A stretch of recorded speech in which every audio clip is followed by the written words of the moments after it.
तो बहुत सारे प्रोडक्ट्स सिर्फ हाथ से ही तैयार किए जा सकते थे। मशीनों से एक जैसे कई किस्म के प्रोडक्ट्स बड़ी आसानी से बहुत संख्या में बनाए जा सकते थे, लेकिन मार्केट में अक्सर बारीक डिज़ाइन और ख़ास आकार वाली चीज़ें के बहुत काफ़ी डिमांड रहती थी। एग्जाम्पल के लिए ब्रिटेन में 19वीं सेंचुरी के बीच में 500 वैरायटी के हथौड़े और 45 तरह की कुल्हाड़ियाँ बनाई जा सकती थी या बनाई जाती थी। इन्हें बनाने के लिए मैकेनिकल टेक्नोलॉजी की नहीं बल्कि ह्यूमन स्किल की ज़रूरत थी। विक्टोरियन ब्रिटेन में अपर क्लास के लोग अमीर और कैपिटलिस्ट हाथों से बनी हुई चीज़ों को प्रेफर करते थे। हाथ से बनी हुई चीज़ों को रिफाइनमेंट और क्लास का सिंबल माना जाता था। उनकी फिनिशिंग बहुत अच्छी होती थी, उनको एक एक करके बनाया जाता था और उनका डिज़ाइन बहुत अच्छा होता था। मशीनों से बनने वाले प्रोडक्ट को कॉलोनीज में एक्सपोर्ट कर दिया जाता था। जिन देशों में वर्कर्स की कमी होती है वहाँ इंडस्ट्रियलिस्ट मशीन का इस्तेमाल करना ज़्यादा पसंद करते हैं, ताकि कम से कम वर्कर्स का इस्तेमाल करके वो अपना काम चला सके। 19वीं सेंचुरी के अमेरिका में ये सिचुएशन थी मशीन वाली, लेकिन ब्रिटेन में लेबरर्स की कोई कमी नहीं थी, जितने चाहो उतने मिल जाते थे। फिगर 9 में आप देख सकते हैं कि आयरन की फैक्ट्री में वर्कर्स, नॉर्थ ईस्ट इंग्लैंड की बात है। तो 19वीं सेंचुरी के आखिर में बहुत सारे आर्टिस्ट वर्कर को आदर्श के रूप में रिप्रेजेंट करने लगे। बहुत सारे आर्टिस्ट वर्कर्स को एक आइडल के रूप में रिप्रेजेंट करने लगे। उन्हें नेशन के लिए हार्डशिप और पेन झेलते हुए दिखाया जाता था। फिगर 10 में आप देख सकते हैं कि बेघर हुए भूखे, सैमुअल लुक फिल्डेस की ये पेंटिंग 1874। तो इस पेंटिंग में दर्शाया गया है कि लंदन में बेघर लोग एक वर्क हाउस में रात भर ठहरने की टिकट के लिए अप्लाई कर रहे हैं। ये शेल्टर बेसहारा, सड़कों पर रहने वाले, आवारा और यहाँ वहाँ भटकते लोगों के लिए पुअर लॉ कमिश्नर की देखरेख में चलाए जाते थे। इन वर्क हाउस में रहना जिल्लत की बात थी। हर एक की डॉक्टरी जांच यानी कि मेडिकल जांच होती थी, करके ये पता लगाया जाता था कि वो पर्सन बीमार तो नहीं है, उसका शरीर पूरी तरह से साफ तो है या नहीं, और उसके कपड़े मैले तो नहीं है। उन्हें हार्ड लेबर भी करना पड़ता था। 2.1 देखते हैं, लाइफ ऑफ द वर्कर्स। कैसी जिंदगी थी उनकी। मार्केट में लेबर की सफिशिएंसी यानी कि बहुत ज़्यादा थे, सफिशिएंट थे। वर्कर्स की ज़िंदगी भी अफेक्ट हो गई। जैसे ही नौकरियों की खबर गांव में पहुंची, सैकड़ों की तादाद में लोगों के ग्रुप्स शहर की तरफ चल पड़े। नौकरी मिलने की संभावना यारी दोस्ती और कीन रिलेशन के जरिए जान पहचान पर डिपेंड करती थी। अगर किसी फैक्ट्रीज में आपका रिश्तेदार या दोस्त लगा हुआ है तो जॉब मिलने की चांसेस ज़्यादा रहती थी।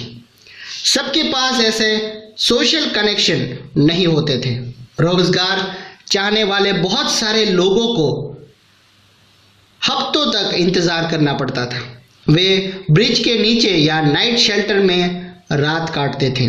कुछ बेरोजगार शहर में बने प्राइवेट नाइट रेफ्यूजीज में रहते थे। बहुत सारे पुअर लॉ अथॉरिटीज़ द्वारा चलाए जाने वाले कैजुअल वार्ड्स में ही रुक जाते थे।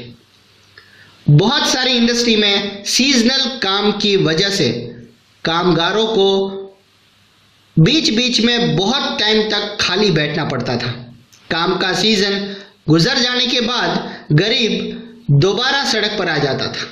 कुछ लोग विंटर्स के बाद गांव में चले जाते थे, जहां इस टाइम काम निकलने लगता था, लेकिन ज़्यादातर शहर में ही छोटा मोटा काम ढूंढने की कोशिश करते थे, जो 19वीं सेंचुरी के बीच में बिल्कुल आसान नहीं था। फिगर 11 में देख सकते हैं कि स्पिनिंग जेनी टी निकलसन द्वारा बनाया गया ये पिक्चर है 1835 में। ध्यान से देखिए, एक ही व्हील से कितनी सारी स्पिंडल्स, तकलियाँ घूमने लगती थी। तो 19वीं सेंचुरी की शुरुआत में वेजिस में भी कुछ सुधार आया, लेकिन इससे वर्कर्स की हालत में वेलफेयर का पता नहीं चलता। औसत यानी कि एवरेज आंकड़ों से अलग अलग व्यवसायों के बीच आने वाले वेरिएशंस और साल दर साल होने वाले उतार चढ़ाव छिपे रहते थे। मिसाल के तौर पर जब लंबे नेपोलियन वॉर के दौरान कीमतें तेजी से बढ़ी तो वर्कर्स की इनकम के रियल वैल्यू में भारी कमी आ गई। काम मिला लेकिन डेली वेजेस वो भी सब कुछ सही था, लेकिन रियल वैल्यू कम थी।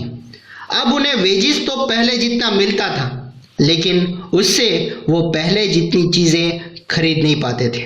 वर्कर्स की इनकम भी सिर्फ वेजेस रेट पर ही डिपेंड नहीं होती थी, रोजगार की पीरियड भी बहुत इंपॉर्टेंट थी। वर्कर्स की औसत डेली इनकम इससे तय होती थी कि उन्होंने कितने दिन काम किया और कितने दिन काम नहीं किया, वो एवरेज से पता चलता था। 19वीं सेंचुरी के बीच में सबसे अच्छे हालात में भी लगभग 10% अर्बन पॉपुलेशन एक्सट्रीमली पुअर थी। 1830 के टाइम में आई आर्थिक मंदी जैसे टाइम में बेरोजगारी की संख्या अलग अलग रीजन में 35 से 75% तक पहुंच जाती थी। सोर्स बी पढ़ते हैं। एक मजिस्ट्रेट ने 1719 में एक ऐसी घटना के बारे में बताया जिसमें उसे वर्कर्स से हमले से मैन्युफैक्चरर्स की प्रॉपर्टी की रक्षा के लिए बुलाया गया था। वर्कर्स अब हमला करने लगे। कोल वर्कर्स और उनकी बीवियों के ग्रुप की परेशानी के कारण। क्या बात है, क्योंकि उनकी बीवियों का काम स्पिनिंग इंजन के कारण छीन गया था। शुरू में वो बड़े आइडियल ढंग से आगे बढ़े, वूल प्रोडक्शन में भी अपनाई गई मशीनों को वो टुकड़े टुकड़े कर देना चाहते थे, क्योंकि उनकी वजह से मैनुअल लेबर की डिमांड घटने वाली थी। औरतों ने हंगामा मचाना शुरू कर दिया। आदमियों को समझाना आसान था, इसलिए कुछ खींचतान के बाद उन्हें शांतिपूर्वक घर जाने के लिए तैयार कर लिया गया। न्यू वर्ड्स देखते हैं। स्पिनिंग जेनी जेम्स हरग्रीव्स द्वारा बनाया गया 1764 में ये मशीन स्पिनिंग की प्रोसेस तेज कर दी और वर्कर्स की डिमांड घटा दी। एक ही व्हील घुमाने वाला एक वर्कर बहुत सारी स्पिंडल्स यानी कि तकलियों को घुमा देता था और एक साथ कई धागे बनने लगते थे।